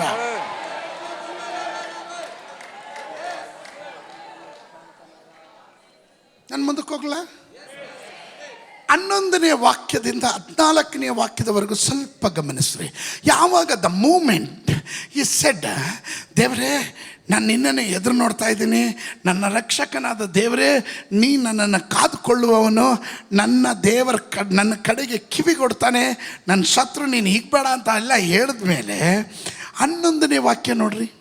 ಆಹಾ, ನಿನ್ನ ಪೌಳಿ ಗೋಡೆಗಳನ್ನು ಕಟ್ಟುವ ದಿನವು ಬರುವುದು. ನೋಡಿದ್ರಾ, ನನ್ನ ದೇವರು ಹೇಳ್ತಾನೆ, ನೀನಿಷ್ಟು ಹೇಳಿದ ಮೇಲೆ, ನಿನ್ನ ನಂಬಿಕೆ ಇಷ್ಟ ಆದಮೇಲೆ, ನಿನ್ನ ನಿರೀಕ್ಷೆ ನಿನ್ನ ಭರವಸೆ ಇಷ್ಟ ಆದಮೇಲೆ ನಾನು ಸುಮ್ಮನೆ ಇರ್ತೀನ? ನೀನು ನನ್ನ ಜೊತೆ ತಿರ್ಗಾ ಬಂದಿದ್ದಂದ್ರೆ, ನೀನು ನನಗೆ ಸಮೀಪವಾಗಿರೋದ್ರಿಂದ ಬಿದ್ದೋಗಿರುವ ನಿನ್ನ ಗೋಡೆಗಳನ್ನು, ಪೌಳಿ ಗೋಡೆಗಳನ್ನು, ಅಂದರೆ ನಿನ್ನ ಸುರಕ್ಷಿತತೆಯನ್ನು, ನಿನ್ನ ಬೌಂಡ್ರಿಯನ್ನು, ನಿನ್ನ ಪ್ರೊಟೆಕ್ಷನನ್ನು ನಾನು ಮತ್ತೆ ಕಟ್ತೇನೆ. Listen to me. ನೀವು ಧರ್ಮೋಪದೇಶ ಕಂಡ ಪುಸ್ತಕ ಈ ವಾಕ್ಯ ಒಂದು ಸ್ವಲ್ಪ ನೋಡ್ಕೊಡ್ರಿ. 28ನೇ ಅಧ್ಯಾಯದ 47 ಮತ್ತು 48ನೇ ವಾಕ್ಯ, 47 ಮತ್ತು 48ನೇ ವಾಕ್ಯ. ನಿಮಗೆ ಸರ್ವ ಸಮೃದ್ಧಿ ಉಂಟಾದ ಕಾಲದಲ್ಲಿಯೂ ನೀವು ನಿಮ್ಮ ದೇವರಾದ ಯೆಹೋವನನ್ನು ಹರ್ಷಾನಂದ ಉಳ್ಳವರಾಗಿ ಸೇವಿಸದೆ ಓದುವುದರಿಂದ ಯೆಹೋವನು ನಿಮ್ಮ ಮೇಲೆ ಶತ್ರುಗಳನ್ನು ಬರಮಾಡುವನು. ಆಗ ನೀವು ಹಸಿವು ಬಾಯಾರಿಕೆಗಳುಳ್ಳವರಾಗಿ ಬಟ್ಟೆಯು ಏನು ಇಲ್ಲದೆ ಆ ಶತ್ರುಗಳಿಗೆ ಸೇವಕರಾಗಿರಬೇಕಾಗುವುದು. ನೋಡಿದ್ರ ಪ್ರಾಬ್ಲಮ್ ಎಲ್ಲಿದೆ? ದೇವರ ಮಾತು ಕೇಳದೆ. ನೀವು ಧರ್ಮೋಪದೇಶ ಕಾಂಡ ಪುಸ್ತಕ 28ನೇ ಅಧ್ಯಾಯ ಓದಿದ್ರೆ, ನೀವು ನನ್ನ ಮಾತನ್ನು ಕೇಳಿ ನನ್ನ ಕಟ್ಟಳೆಗಳನ್ನು, ನನ್ನ ನಿಬಂಧನೆಗಳನ್ನು ಅನುಸರಿಸಿ ನಡೆಯೋದಾದರೆ ಈ ಶುಭಗಳೆಲ್ಲ ನಿಮಗೆ ಪ್ರಾಪ್ತವಾಗುತ್ತೆ. ನೀವು ಅಡವಿಯಲ್ಲಿ ಹೋದರೂ, ನೀವು ಒಳಗಡೆ ಬಂದರೂ, ಹೊರಗಡೆ ಹೋದರೂ ಆಶೀರ್ವಾದ, ನಿಮ್ಮ ಎಲ್ಲ ಆಶೀರ್ವಾದಗಳನ್ನು ಹೇಳ್ತಾರೆ. ಆದರೆ ಈ ಮಾತುಗಳೆಲ್ಲ ಕೇಳದೆ ಹೋದ ಒಂದು ಗುಂಪಿನ ಮೊಂಡು ಜನ ಇದ್ದಾರೆ. ಆ ಮೊಂಡು ಜನರಿಗೆ ಶಿಕ್ಷೆ ದೇವರು ಕೊಡ್ತಾನೆ. ಆ ಶಿಕ್ಷೆಯೇ ಕಾಲಘಟ್ಟಗಳಲ್ಲಿ ನಾವು ಕಾಣ್ತಾ ಬಂದಿರೋದು. ನೀವಿದ್ದೀರ ನನ್ನ ಜೊತೆ? ಈಗ ಮೀಕಾ ಪ್ರವಾದಿ ಹೇಳ್ತಾ ಇದ್ದಾನೆ, ಹೌದು, ಒಂದು ಕಾಲದಲ್ಲಿ ತಪ್ಪು ಮಾಡಿದ್ದೀವಿ, ಅದನ್ನು ಅರಿಕೆ ಮಾಡ್ತೀವಿ, ಪಾಪ ಮಾಡಿದ್ದೀವಿ, ಅರಿಕೆ ಮಾಡ್ಕೊಂಡ್ವಿ, ದೇವರ ಹತ್ರ ರಿಪೆಂಟ್ ಮಾಡ್ತೀವಿ. ನೋಡ್ರಿ, ಯಾವಾಗಲೂ ಅಷ್ಟೇ, ನಿಮ್ಮ ತಪ್ಪು ಮಾಡೋದು ಸಹಜ, ಆದರೆ ತಪ್ಪನ್ನು ಮುಂದುವರಿಸೋದು ಮೂರ್ಖತನ. ತಪ್ಪು ಮಾಡೋದು ಸಹಜ, ತಪ್ಪನ್ನು ಮುಂದುವರಿಸೋದು ಮೂರ್ಖತನ. ತಪ್ಪಿನಿಂದ ನೀನು ಹೊರಗಡೆ ಬಂದೆ ಅಂತ ತೋರಿಸೋದು ಯಾವುದರಿಂದ ಗೊತ್ತಾ? ನಿನ್ನ ನಡತೆಯ ಸುಕೃತ್ಯಗಳಿಂದ. ಮರನ ಎಲೆಯಿಂದ ನೋಡ್ತೀರಾ, ಎತ್ತರದಿಂದ ನೋಡ್ತೀರಾ? ಅದರಲ್ಲಿ ಹೆಂಗಿದೆ ಫಲ ಅಲ್ವಾ? ಫಲ ಚೆನ್ನಾಗಿದೆಯಾ? ಒಳ್ಳೆ ಫಲನ, ಕೆಟ್ಟ ಫಲನ? ನಿನ್ನ ಯಾರಿಗೇನು ತೋರಿಸೋ ಅವಶ್ಯಕತೆ ಇಲ್ಲ, ನಿನ್ನ ನಡತೆಯಲ್ಲೇ ಗೊತ್ತಾಗ್ಬಿಡುತ್ತೆ. ಕೆಲವರು ಆ್ಯಕ್ಟಿಂಗ್ ಮಾಡೋದು ನೋಡಿದ್ರೆ ಕರ್ತನ ಬಂದರೆ ಇವರೇ ಮೊದಲು ಎತ್ತಲ್ಪಡೋದು ಅಂತ. ಸ್ತೋತ್ರ. ಆ್ಯಕ್ಟಿಂಗ್ ಮಾಡೋದು ಬೇರೆ, ಆ್ಯಕ್ಟಿಂಗ್ ಬೇರೆ. ಅದಕ್ಕೆ ನಟರು ಇದ್ದಾರೆ, ಸ್ತೋತ್ರ, ಅವ್ರು ಮಾಡ್ಕೊಳ್ಳಿ. ಯಾವಾಗ ದ ಮೂಮೆಂಟ್ ಇವನು ಅರಿಕೆ ಮಾಡ್ತಾನೆ, ನಾನು ನಿನ್ನನ್ನು ಎದುರು ನೋಡ್ತೀನಿ, ನೀನು ನನ್ನ ಮೊರೆ ಕೇಳ್ತೀಯ, ನಾನು ನಿನ್ನ ಸೇವೆ ಮಾಡ್ತೀನಿ. ಯಾವಾಗ ದೇವರ ಸನ್ನಿಧಾನದಲ್ಲಿ ರಿಪೆಂಟ್ ಆಗಿ ಕನ್ಫೆಸ್ ಮಾಡ್ತೀವೋ, ಮನ ತಿರುಗಿ ದೇವರ ಸನ್ನಿಧಾನದಲ್ಲಿ ಅರಿಕೆ ಮಾಡ್ತೀವೋ, ದೇವರು ಹೇಳ್ತಾನೆ, ನಿನ್ನ ಪೌಳಿ ಗೋಡೆಯನ್ನು ನಾನು ಮತ್ತೆ ಕಟ್ತೀನಿ. ಜಕರೀಯನ ಪುಸ್ತಕ 2:5 ಹೇಳ್ತಾರೆ, ನನ್ನ ಜನಭರಿತದ ನಿಮಿತ್ತವಾಗಿ ಅವರಿಗೆ ಬೇಲಿ ಕಟ್ಟಕ್ಕಾಗಲ್ಲ, ಆದರೆ ನಾನೇ ಅವರಿಗೆ ಅಗ್ನಿ ಪ್ರಾಕಾರ ಆಗಿರ್ತೀನಿ.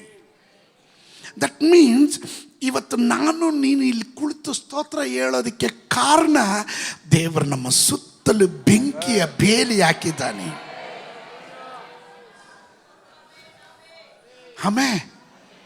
ಆ ಗೋಡೆ ಕಟ್ಟಿದ್ದಾನೆ, ಕಾಂಪೌಂಡ್ ಕಟ್ಟಿದ್ದಾನೆ, ಶತ್ರು ಒಳಗಡೆ ಬರ್ದಿರಂಗೆ ನಿನಗೆ ಒಂದು ಪ್ರೊಟೆಕ್ಷನ್ ಕೊಟ್ಟಿದ್ದಾನೆ.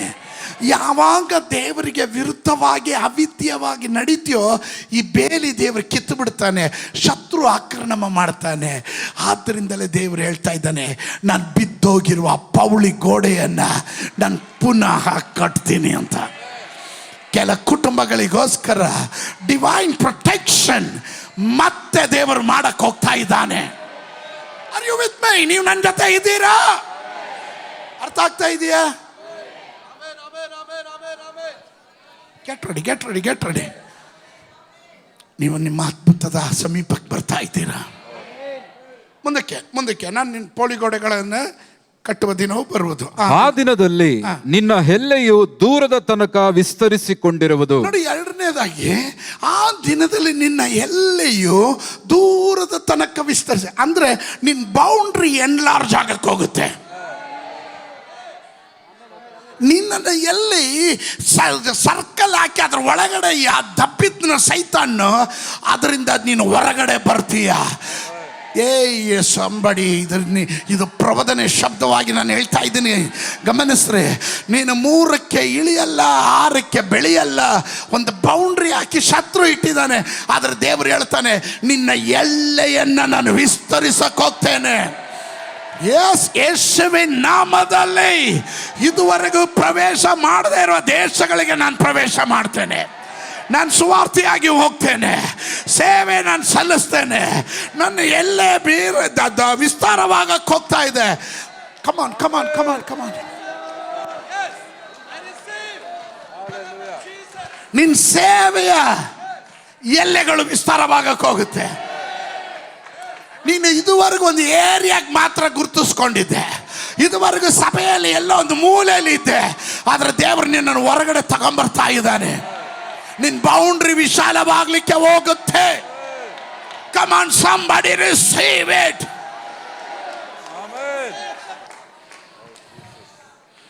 ಓದಿ ಓದಿ ಓದಿ ಓದಿ. ಅದೇ ದಿನದಲ್ಲಿ ನಿನ್ನ ಜನರು ಅಶ್ಶೂರ್ಯದಿಂದಲೂ ಐಗುಪ್ತದ ಪಟ್ಟಣಗಳಿಂದಲೂ ನಿನ್ನ ಬಳಿಗೆ ಕೂಡಿ ಬರುವರು. ಸಮುದ್ರದಿಂದ ಸಮುದ್ರದವರೆಗೆ, ಪರ್ವತದಿಂದ ಪರ್ವತದವರೆಗೆ, ಅಂತೂ ಐಗುಪ್ತ ದೇಶದಿಂದ ಯೂಫ್ರೆಟಿಸ್ ನದಿಯವರೆಗೂ ಚೆದರಿರುವ ನಿನ್ನ ಸಕಲ ಜನರು ನಿನ್ನನ್ನು ಸೇರುವರು. ಸಮುದ್ರದಿಂದ ಸಮುದ್ರದಲ್ಲಿ, ಪರ್ವತದಿಂದ ಪರ್ವತದವರೆಗೂ, ಈ ಸಮುದ್ರದಿಂದ ಸಮುದ್ರದವರೆಗೂ ಅಂದರೆ ಎಲ್ಲೆಲ್ಲಿ ಇಂಟರ್ನ್ಯಾಷನಲ್ ಬಿಸ್ನೆಸ್ ಎಲ್ಲ ಕ್ಲಿಕ್ ಆಗಕ್ಕೆ ಹೋಗುತ್ತೆ ಅಂತ, ಕನೆಕ್ಷನ್ಗಳು ಬರುತ್ತೆ ಅಂತ, ಚದುರೋಗಿರೋದೆಲ್ಲ ಒಟ್ಟಿಗೆ ಬರಕ್ಕೆ ಹೋಗುತ್ತೆ. ವಾಗ್ದಾನ ಎಲ್ಲೆಲ್ಲೋ ಚದುರೋಗಿದೆ, ಅನೇಕ ವರ್ಷಗಳಿಂದ ಕೇಳಿದ ವಾಗ್ದಾನಗಳು ಚದುರೋಗಿದೆ. ಐ ರಿಸೀವ್, ನಾನು ಇದನ್ನ ಸಭೆಗಾಗಿ ಸ್ವೀಕರಿಸ್ತೇನೆ. ನನ್ನ ಜೊತೆ ಒಪ್ಪೋರು ಯಾರಾದ್ರೂ ಇದ್ರೆ ಗಟ್ಟಿಯಾಗ ಆಮೇಲೆ ಹೇಳ್ರಿ.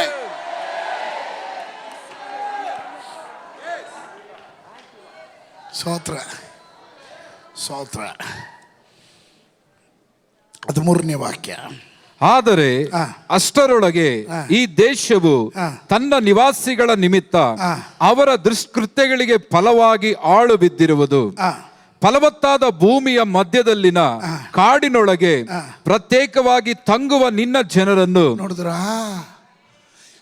ಫಲವತ್ತಾದ ಭೂಮಿಯ ಮಧ್ಯದಲ್ಲಿನ ಕಾಡಿನೊಳಗೆ ಪ್ರತ್ಯೇಕವಾಗಿ ತಂಗುವ ನಿನ್ನ ಜನರನ್ನ, ನಿನ್ನ ಸ್ವಾಸ್ಥ್ಯವಾದ ಹಿಂಡನ್ನ ನಿನ್ನ ಕೋಲಿನಿಂದ ಮೇಯಿಸಿ ಪೂರ್ವ ಕಾಲದಂತೆ ಬಾಷಾನಿನಲ್ಲಿಯೂ ಗಿಲ್ಯಾದಿನಲ್ಲೂ ಮೇಯಲೆ. ಒಂದು ಕಡೆ ದುಷ್ಟರಿಗೆ ಶಿಕ್ಷೆ ನಡೀತಾ ಇರೋ ಟೈಮಲ್ಲಿ ದೇವರು ತನ್ನ ಭಕ್ತರನ್ನ ಪ್ರೊಟೆಕ್ಟ್ ಮಾಡಿ ಅವರಿಗೆ ಬೇಕಾದ ಫಲವತ್ತಾದ ಭೂಮಿಯಲ್ಲಿ ಎಲ್ಲ ಸುತ್ತಲೂ ಕ್ಷಾಮ ಇದ್ರೆ ನಿನಗೆ ಫಲ ಇರುತ್ತೆ. ಏನ್ರಿ ಎಲ್ಲ ನಷ್ಟ, ಏನ್ರಿ ಇವರು ಹೆಂಗೆ ಸ್ತೋತ್ರ ಹೇಳ್ತಾರೆ? ಅದೇ ಅವರಿಗೆಲ್ಲ ನಷ್ಟಗಳು ಕಷ್ಟಗಳು ಬರ್ತಾ ಇರುವಾಗ ನಿನ್ನನ್ನು ದೇವರು ಪ್ರತ್ಯೇಕ ಮಾಡಿ ನಿನಗೆ ಸಪ್ರೇಟ್ ಆಗಿ ಅವನ ಮೇವನ್ನು ತಂದಾಗ್ತಾ ಇರ್ತಾನೆ.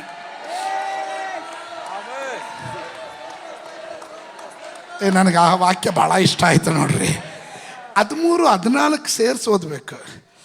ಆದರೆ ಅಷ್ಟರೊಳಗೆ ಈ ದೇಶವು ತನ್ನ ನಿವಾಸಿಗಳ ನಿಮಿತ್ತ ಅವರ ದುಷ್ಕೃತ್ಯಗಳಿಗೆ ಫಲವಾಗಿ, ದುಷ್ಕೃತ್ಯಗಳಿಗೆ ಫಲವಾಗಿ ನೋಡ್ರಿ, ಅವರು ಮಾಡಿದ್ದು ಉಣ್ಣೋ ಮಾರಾಯ, ನಾವು ಕನ್ನಡದಲ್ಲಿ ಹೇಳ್ತೀವಲ್ಲ, ಅವರು ಮಾಡಿದ್ದು ಅವರೇ ತಿಂತಾರೆ. ಸ್ತೋತ್ರ ಸ್ತೋತ್ರ ಸ್ತೋತ್ರ. ಅದಕ್ಕೆ ನಾನು ಯಾವಾಗಲೂ ಹೇಳೋದು, ಈ ಹಣ್ಣು ತಿಂದವನು ತಪ್ಪಿಸ್ಕೊಂಡ್ಬಿಡ್ತಾನೆ, ಚಿಪ್ಪೆ ಹಿಡ್ಕೊಂಡಿರೋನು ಸಿಕ್ಕಾಕೊಂಡ್ಬಿಡ್ತಾನೆ.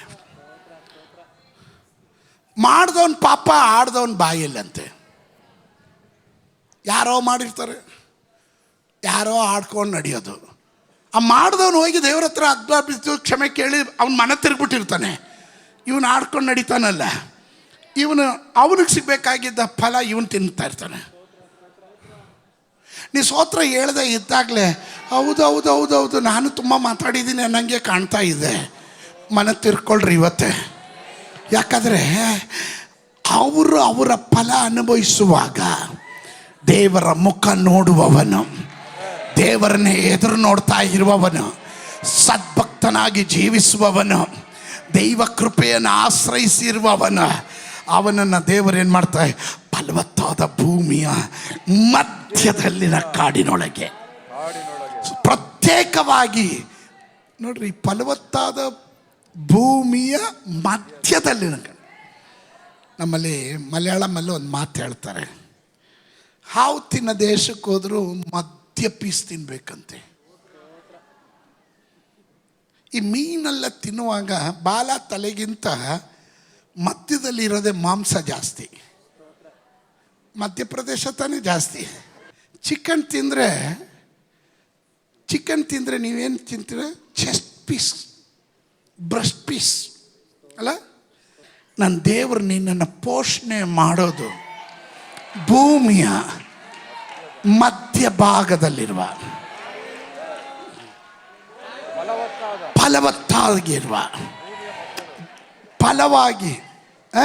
ಫಲವತ್ತಾದ ಭೂಮಿಯ ಮಧ್ಯದಲ್ಲಿನ ಕಾಡಿನೊಳಗೆ ಪ್ರತ್ಯೇಕವಾಗಿ ತಂಗುವ. ಅಂದರೆ ಯು ಆರ್ ಸಪ್ರೇಟೆಡ್, ನೀನು ಬೇರ್ಪಟ್ಟವನು ಅಂತ. ಪ್ರತ್ಯೇಕವಾಗಿ. ನಮ್ಮದು ಪ್ರಾಬ್ಲಮ್ ಏನು ಗೊತ್ತಾ? ಚರ್ಚಿಗೆ ಬಂದಾಗ ಒಂದು ಮುಖ, ಹೊರಗಡೆ ಹೋದಾಗ ವಿವಿಧ ಮುಖ. ಸ್ತೋತ್ರ. ನೋ ಸಪ್ರೇಷನ್, ನೋ ಬೇರ್ಪಡುವಿಕೆ. ಸ್ತೋತ್ರ. ಏನು ರಾಂಗು ಬಿಡ್ರಿ, ಅಡ್ಜಸ್ಟ್ ಮಾಡ್ಕೊಂಡ. ಸ್ತೋತ್ರ. ಎಲ್ಲ ಕಡೆ ಬೆರೀತಾರೆ, ಎಲ್ಲ ಕಡೆ ಹೋಗ್ತಾರೆ. ಪಕ್ಕದಲ್ಲಿರೋ ಕೈ ಕೊಟ್ಟು ಹೇಳ್ರಿ, ನೀನು ಬೇರ್ಪಟ್ಟ ವ್ಯಕ್ತಿ, ನೀನು ಪ್ರತ್ಯೇಕಿಸಲ್ಪಟ್ಟ ವ್ಯಕ್ತಿ, ನೀನು ಪ್ರತ್ಯೇಕಿಸಲ್ಪಟ್ಟ ವ್ಯಕ್ತಿ. Is it right? ದುಷ್ಟನಿಗೂ ನೀತಿವಂತನಿಗೂ ವ್ಯತ್ಯಾಸ ಇದೆ. ಅವ್ರು ನಡೆದ್ರು ನಾನು ಮಾಡಿದೆ. ನೋಡ್ರಿ, ಕೆಲವರೆಲ್ಲ ಈಗ ವಿಚಿತ್ರ ವೇಷ ನಮ್ಮಲ್ಲಿ ಬಂದ್ಬಿಡ್ತು. ಸ್ತೋತ್ರ. ಮುಂಚೆ ಎಲ್ಲ ಮುಖಕ್ಕೆ ಹಾಕ್ತಾಯಿದ್ರು, ಕುರುಪು ಅಂತಿದ್ರು, ಈಗ ತಲೆಗೆ ಹಾಕ್ತಾ ಇದ್ದಾರೆ. ಸ್ತೋತ್ರ. ಕಟ್ಟಿಂಗು. ಸ್ತೋತ್ರ. ವಿಚಿತ್ರ ಕಟ್ಟಿಂಗು, ವಿಚಿತ್ರ ಡ್ರೆಸ್ಸಿಂಗು, ವಿಚಿತ್ರ ಮೇಕಪ್. ನಿನ್ನ ಮೇಕಪ್ ಜಾಸ್ತಿ ಆದರೆ ಬ್ರೇಕ್ ಡೌನ್ ಆಗುತ್ತೆ, ಹುಷಾರು. Amen. We are separated from this world. ಅದಕ್ಕೆ ಯೇಸು ಸ್ವಾಮಿ ಹೇಳಿದನು, ಲೋಕ ನಿಮ್ಮನ್ನು ಪ್ರೀತಿಸೋದಿಲ್ಲ, ಹಾಗೆ ಮಾಡುತ್ತೆ. ಕಾರಣ ಆ ಲೋಕ ಮೊದಲು ನನ್ನನ್ನು ದ್ವೇಷಿಸಿತು, ಅದು ನಿಮ್ಮನ್ನು ದ್ವೇಷಿಸುತ್ತೆ. ನೀವು ಈ ಲೋಕದವರ ಸಂಗಡ ಈಚೋಡ ಆಗಬೇಡ್ರಿ. ಬೆಳಕಿಗೂ ಕತ್ತಲೆಗೂ ಒಡನಾಟ ಏನು?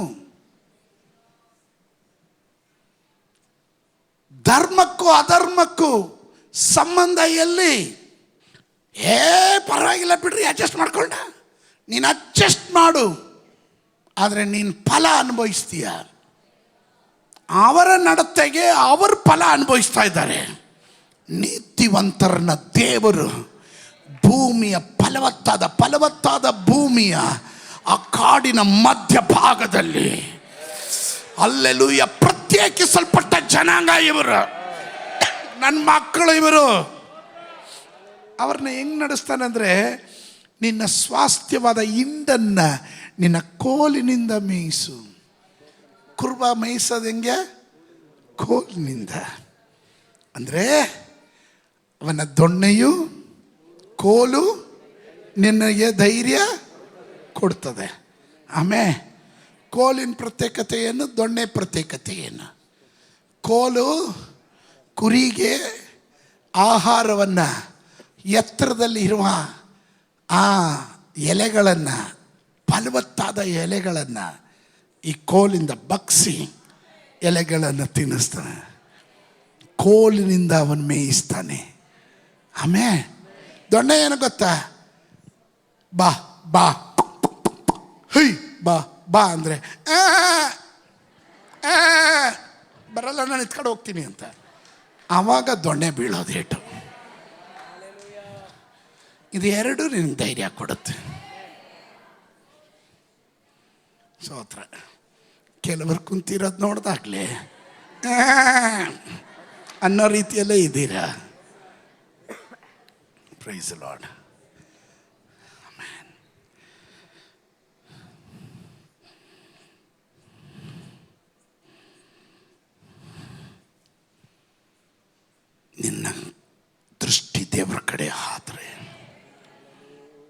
ದೇವರು ನಿನ್ನನ್ನು ಅದ್ಭುತಕರವಾಗಿ ನಡೆಸ್ತಾನೆ.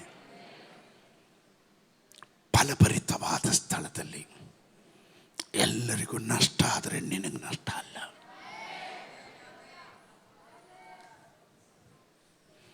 ಅವರು ದೇವರ ಶಿಕ್ಷೆಗೆ ಒಳಗಾಗುವಾಗ ನಿನ್ನನ್ನು ದೇವರು ಸನ್ಮಾನಿಸಿ ಆಧರಿಸ್ತಾನೆ.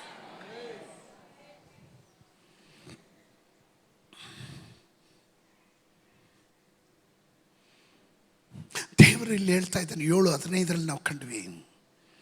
7:15 ದೇವರು ಹೇಳ್ತಾ ಇದ್ದಾನೆ, ನಿಮ್ಮನ್ನು ಐಗುಪ್ತ ದೇಶದಿಂದ ಪಾರು ಮಾಡಿ ಕರ್ಕೊಂಬಂದ ಹಾಗೆ, ಆ ಕಾಲದ ಹಾಗೆ ಮತ್ತೆ ಒಂದು ಅದ್ಭುತ, ಮತ್ತೆ ನಿಮಗಾಗಿ ಅದ್ಭುತಗಳನ್ನು ಮಾಡ್ತೀನಿ ಅಂತ.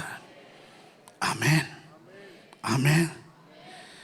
ಅದರಿಂದಲೇ ಮಿಕ್ಕ ಪ್ರವಾದಿ ಹೇಳ್ತಾ ಇದ್ದಾನೆ, ಅದನ್ನೇ ಒಂದು ಮಾದರಿಯಾಗಿ ಪ್ಯಾಟ್ರನ್ ಆಗಿ ಇಟ್ಕೊಂಡು ಹೇಳ್ತಾ ಇದ್ದಾನೆ, ನನ್ನ ದೇವರು ವಿಮೋಚಕನಾಗಿದ್ದಾನೆ. ಇದರ ಒಳಗಡೆ ಇರುವ ಕೆಲ ಕುಟುಂಬಗಳನ್ನು ಮತ್ತೆ ವಾಪಸ್ ಕರ್ಕೊಂಬರ್ತಾನೆ, ಮಂದೆ ಒಳಗಡೆ ಕರ್ಕೊಂಬರ್ತಾನೆ. ತಪ್ಪಿಸ್ಕೊಂಡು ಹೋಗಿರುವ, ಚದುರೋಗಿರುವ ಮಕ್ಕಳು ಎಲ್ಲಿದ್ರು ಸರಿ ಆಲಯದ ಒಳಗಡೆ ಬರ್ತಾರೆ, ದೈವ ಕೃಪೆಯನ್ನು ಅನುಭವಿಸ್ತಾರೆ. ಅದು ದೇವರು ಕೊಡುವ ಆತ್ಮನ ಫಲವನ್ನು ಅವರು ಅನುಭವಿಸ್ತಾರೆ ಅನ್ನೋರು ಮಾತ್ರ ಗಟ್ಟಿಯಾಗಿ ಒಂದು ಆಮೇಲೆ ಹೇಳ್ರಿ.